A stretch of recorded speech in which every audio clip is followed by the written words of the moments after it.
Bonjour, bonjour mes petites étoiles. Alors, avez-vous brillé aujourd'hui? Est-ce que cette journée a été palpitante?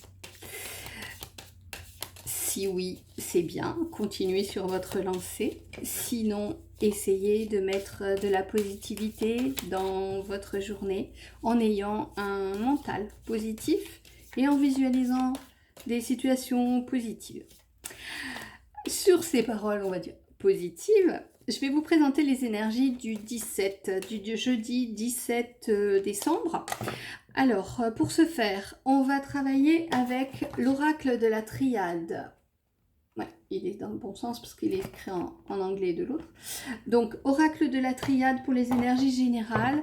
Ensuite, on prendra 2 cartes, message de l'oracle de Mélisse. Un très joli oracle qui peut servir pour les enfants, les ados, mais aussi très instructif pour les adultes, qui sont de grands enfants, bien souvent.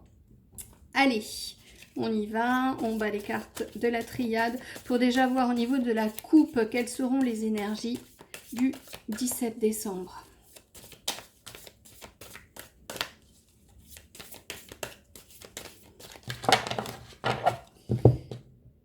Alors,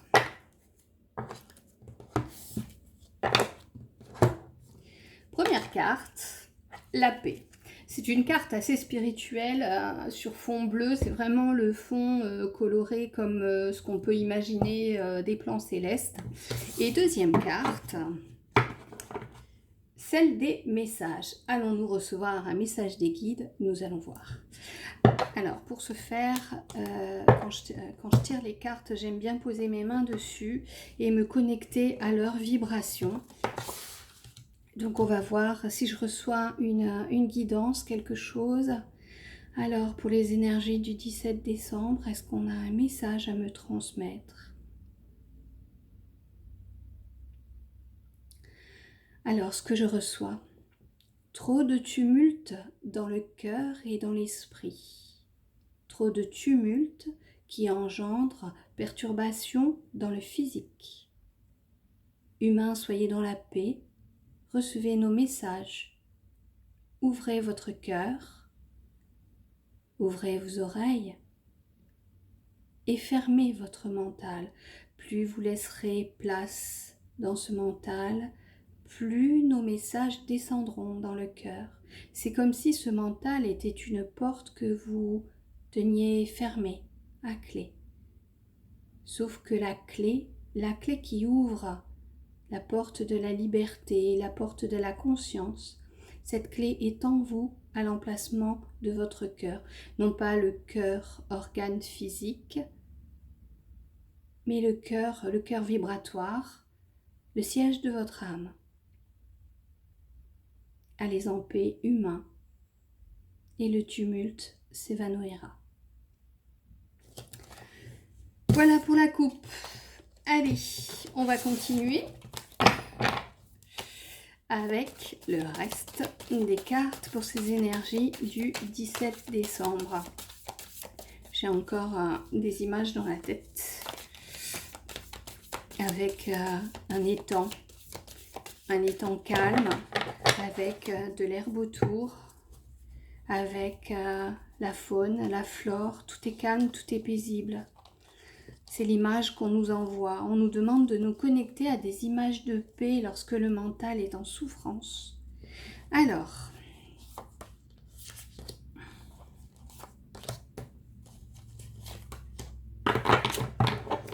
trois premières cartes.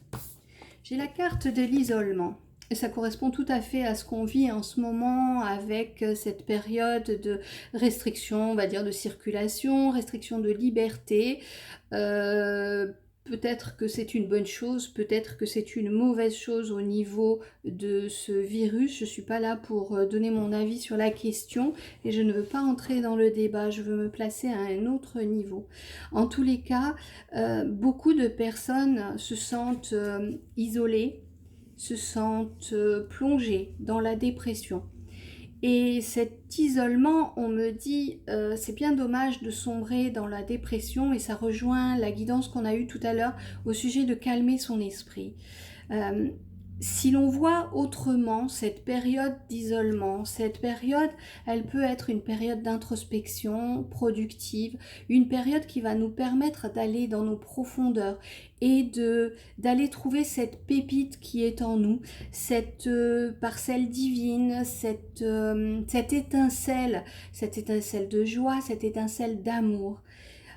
Dans cette carte, on voit ce côté très sombre, mais en même temps, on voit qu'on peut passer à travers les barreaux. Ça ne tient qu'à nous, ça relève du libre arbitre. Et on a aussi ces parts qui sont jaunes et qui peuvent nous faire penser à la lumière. Cet isolement est en fait notre propre isolement. Si l'on se libère des considérations du mental, on peut s'échapper et retrouver la positivité dans cet isolement. L'ermite qui va se cloîtrer dans une grotte, dans la montagne ou à l'intérieur d'une cellule monastique, cet ermite n'est pas là pour éprouver la solitude dans son côté négatif, dans ce qui pourrait le faire tomber en dépression. Il est là pour trouver le calme de l'esprit, pour trouver cette paix dans son mental qui va lui permettre d'ouvrir le chemin vers la voie de la source, la voie du divin. Seconde carte, justement, la carte des messages. Alors, si l'on en croit ce que je viens de vous dire, serait-il possible, en allant dans son intériorité, de recevoir des messages, de recevoir les messages des plans invisibles, pardon, ces messages qui nous permettraient de grandir et de trouver notre bon chemin, notre véritable voie, notre voie d'incarnation. Ces messages, justement, ils sont encadrés par ces flammes, ces réverbères. C'est comme si on nous montrait le chemin de la lumière par ces messages. Alors, le 17 décembre, soyez attentifs aux signes, aux messages que vous pouvez recevoir et n'ayez pas peur de prendre des temps d'introspection pour les recevoir, des temps de méditation ou des temps juste de contemplation de ce qui est. Vous retrouvez dans l'instant présent, tout simplement. Troisième carte. La carte de la richesse. C'est amusant parce qu'hier on avait déjà le 16 décembre, on avait déjà la carte de l'euro qui parlait du financier probablement, mais surtout du développement personnel. Et là, qu'est-ce qu'on retrouve? C'est amusant, on est vraiment sur la même lancée. On est sur la richesse. Et moi, cette richesse, encore aujourd'hui, je l'aperçois comme cette évolution intérieure. Ce besoin d'introspection pour recevoir vraiment des messages, des guidances, pas forcément en canalisation, vous pouvez recevoir des messages, vous pouvez recevoir des plumes, trouver des petits cœurs dans votre tasse de café, au sol vous pouvez trouver des plumes, vous pouvez penser à une personne, cette personne vous téléphone, vous recevez un mail, tout ça ce sont des petits signes, des synchronicités qui vous montrent que l'invisible est à votre écoute et qu'il met sur votre chemin tout ce qu'il faut pour que vous suiviez la route, vers la lumière et que vous expansiez votre esprit en accueillant. Et encore une fois, regardez, on est aussi sur de l'expansion vers la richesse, abondance dans tous les domaines de votre existence. Allez, on continue. 3 autres cartes. Alors, carte pour le 17. Carte pour le 17.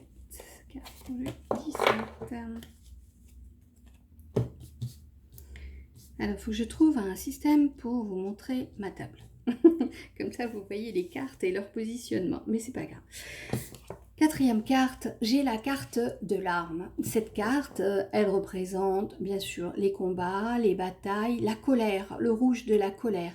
Le rouge qui vient entraver la paix, ce bleu qui était hyper serein, hyper paisible, qui était vraiment ce temps de pause et qui vous permet de vous reconnecter.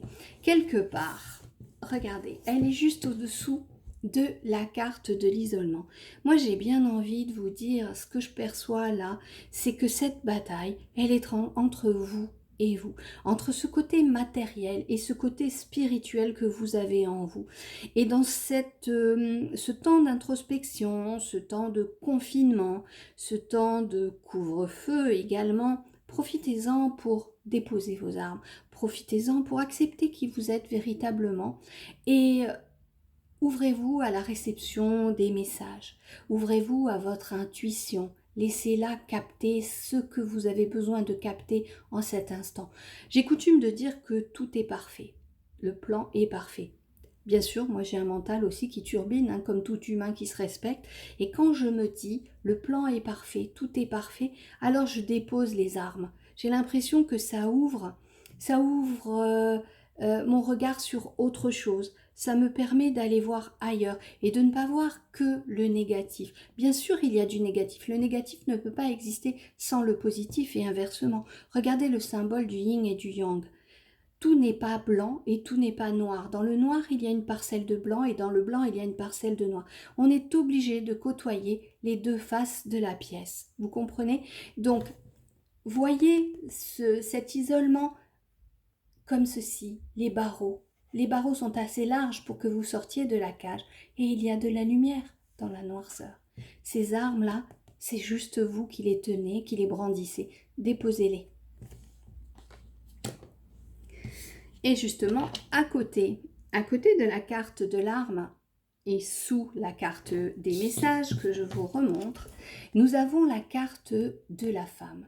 La carte de la femme, bien entendu, ça peut vous représenter vous si vous êtes une consultante, mais j'ai plus envie de dire qu'elle va représenter toute cette part intuitive de la femme, toute cette part de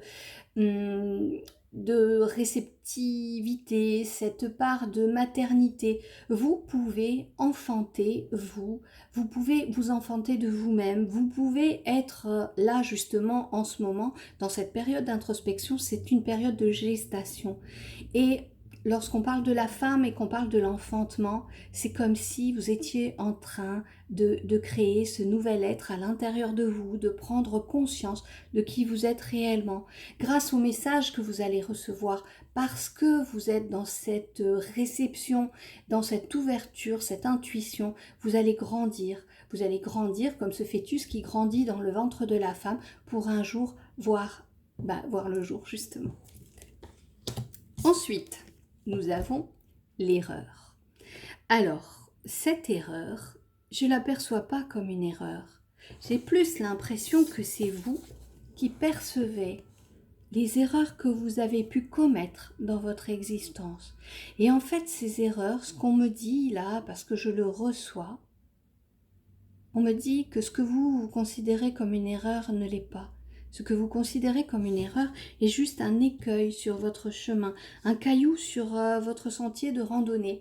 Et ce caillou, où vous marchez dessus et où vous faites très mal, et là vous êtes dans la négativité, vous êtes dans la culpabilité, ou vous contournez ce caillou par la droite ou par la gauche, et ça vous montre une autre facette de votre chemin. En contournant le caillou, vous allez voir tout ce qui se trouve à droite lorsque vous le contournerez par la droite, et peut-être qu'en ayant été tout droit, sans cette pierre au milieu du chemin, vous n'auriez pas vu la végétation, vous n'auriez pas vu la faune, les papillons, les oiseaux, les petites abeilles qui se trouvaient sur la droite. Et si vous contournez par la gauche, à ce moment-là, vous pouvez voir peut-être que au-delà de ce sentier, il y a une pente qui vous amènerait au-delà de la colline avec une autre perspective aussi sur ce chemin. Et si, au lieu de marcher simplement sur ce caillou que vous allez prendre pour une erreur en vous positionnant en victime, vous montez sur le caillou et là, vous prenez aussi de la hauteur et vous voyez justement ce parcours, votre parcours de vie, comme juste un chemin avec effectivement des cailloux de temps à autre, des cailloux que vous avez déjà dépassés, et plus loin des cailloux qui vont se présenter. Et le fait de prendre de la hauteur, ça va vous donner une toute autre perspective, ça va vous permettre également de prévoir ce qui va se passer sur le chemin. En tout état de cause, avoir un caillou sur son chemin, un petit caillou ou un roc sur son chemin, c'est juste un moment pour se poser, réfléchir à ce qu'on a vécu, ce que l'on a appris et ce que l'on va découvrir également. Donc, rappelez-vous, il n'y a pas d'erreur. On me dit, il n'y a pas d'erreur, il y a juste des expériences et non des épreuves même. Allez, on continue avec 3 autres cartes.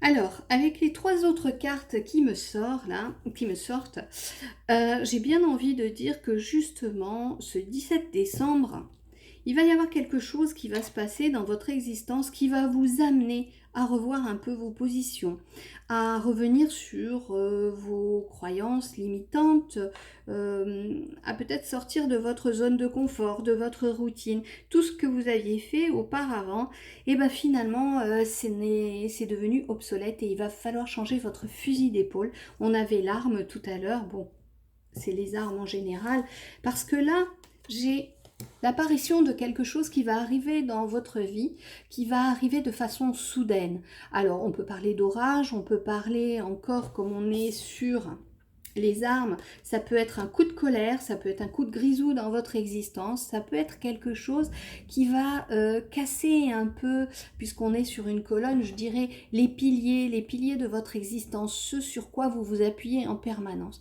Et justement, en cassant ces piliers, vous allez découvrir ce qui se passe à l'intérieur de vous. Et peut-être que ce qui se passe à l'intérieur de vous, quand tout est mort autour, eh ben, il y a encore la vie. Parce que ce rouge, c'est aussi le sang, c'est aussi la vie. Parce que le sang, ça palpite dans votre corps, ça circule dans vos vaisseaux qu'on pourrait assimiler à cet éclair. Ça pourrait être les vaisseaux de l'existence. Et quand il y a du sang dans les vaisseaux, eh ben, il y a de la vie dans un corps. Donc parfois, il y a besoin de ces coups d'éclat, comme ces cailloux sur votre chemin, pour se poser et réfléchir à qui l'on est véritablement, à ce que l'on a effectué auparavant, à ce que l'on prend pour acquis. Et peut-être que justement, le pilier s'étant effondré, on va dire que le monument s'est également effondré et qu'il va peut-être falloir revoir, ne serait-ce qu'au niveau des fondations, parce que lorsqu'un pilier a été cassé comme ça, peut-être que tout a bougé énergétiquement dans la matière et dans l'invisible, dans l'énergétique. Ceci va vous amener à ressentir de la souffrance, du malheur.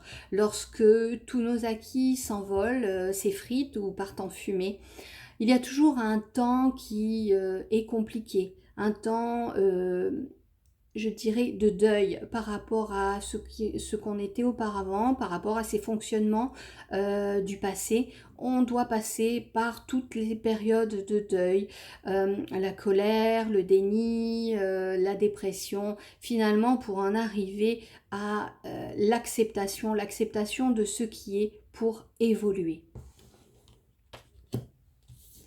Et dernière carte, on tombe justement sur la carte de l'équilibre, de l'équité, qui représente, je vous en parlais tout à l'heure, je vous parlais du symbole du yin et du yang, et du symbole de la balance qui nous parle d'équilibre. On peut parler là aussi de la santé, puisqu'on a le symbole du caducée. Alors tout ce qui passe par là, ça peut être aussi un problème de santé qui va vous amener à revoir votre façon de vivre, la façon dont vous vous prenez en charge, la façon dont vous vous reposez, vous nourrissez, et la façon aussi dont vous préservez votre environnement, c'est-à-dire éliminer peut-être les personnes toxiques qui vous font du mal, lâcher sur le chemin des personnes qui ne sont plus en accord avec votre vibration, changer votre mode d'alimentation, je vous l'ai dit, parce qu'il y a des aliments que vous mangez peut-être par habitude, mais réfléchissez bien, peut-être que ces aliments ne vous apportent pas l'énergie suffisante dont vous avez besoin dans cette période de transition. Il est bon aussi de ne pas être trop rigide et d'emprunter la voie du milieu, ce chemin qui va vous permettre de rencontrer et l'ombre et la lumière pour atteindre justement les plans célestes et vous reposer un petit peu dans la paix dont on parlait au tout début. Voilà pour les cartes de l'oracle de la triade. Alors, maintenant, on va prendre l'oracle de Mélisse et voir un petit peu ce qu'il nous dit. Là, déjà, j'ai une carte qui saute. Alors, voyons voir. C'est la carte de la conscience. Allez, on va en prendre une deuxième tout de suite. Hop, et voilà, ça saute aussi. Ok. Alors, la carte de la conscience. Je vous la montre. Je vais vous lire ce qui est écrit. Oula, elles sont vernies, j'ai des reflets. C'est très long, donc je vais vous le lire. Alors, cette carte est là pour te faire prendre conscience que derrière l'obscurité, il y a la lumière. Ici sur Terre, tu apprends à différencier le bien du mal à travers ton parcours. C'est amusant, on est vraiment dans les synchronicités. Tu as le droit de te tromper. Cela va t'aider à comprendre et à ne pas recommencer les mêmes erreurs. Alors, essaie et sois confiant, même si tu te trompes, car l'erreur t'apprend à faire mieux, à progresser et à t'améliorer.